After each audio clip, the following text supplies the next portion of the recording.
রাজশাহী বিশ্ববিদ্যালয়ে ২ দিনব্যাপী international fisheries and aquaculture conference শুরু হয়েছে।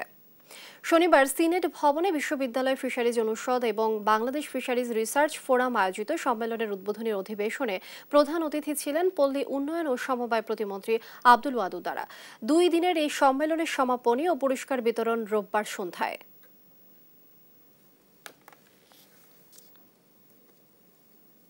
আমি খুবই আশ্চর্য হচ্ছি যে বাংলাদেশে মৎস্যের যে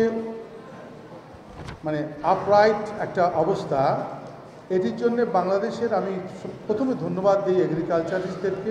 আমাদের agriculture department is working hard and তাদের এই কর্মফলের উদ্যোগে আজকে বাংলাদেশ কখনো কখনো আমরা বলছি চতুর্থ মিষ্টি পানির রপ্তানিকারক হিসাবে আমরা আমাদেরকে ধন্য করছি, কখনো কখনো পঞ্চম বলছি, কখনো কখনো থার্ডও বলছি। কিন্তু বিশেষ বিষয়টি হলো যে মিষ্টি পানির মাছ প্রোডাকশন করতে গিয়ে আমরা আমাদের জমির কিন্তু কাল্টিভেটেড ল্যান্ড হারাচ্ছি। এটি কিন্তু একটি বিশাল ব্যাপার, এটি লক্ষ্য রাখতে হবে।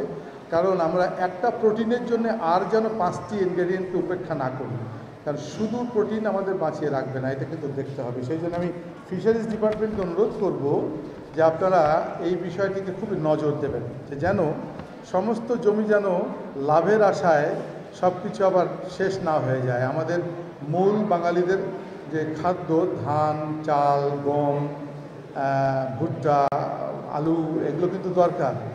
এই মিষ্টি পানির মাছ বেশি উৎপাদন করতে গিয়ে আমরা আমাদের জমি হারাচ্ছি।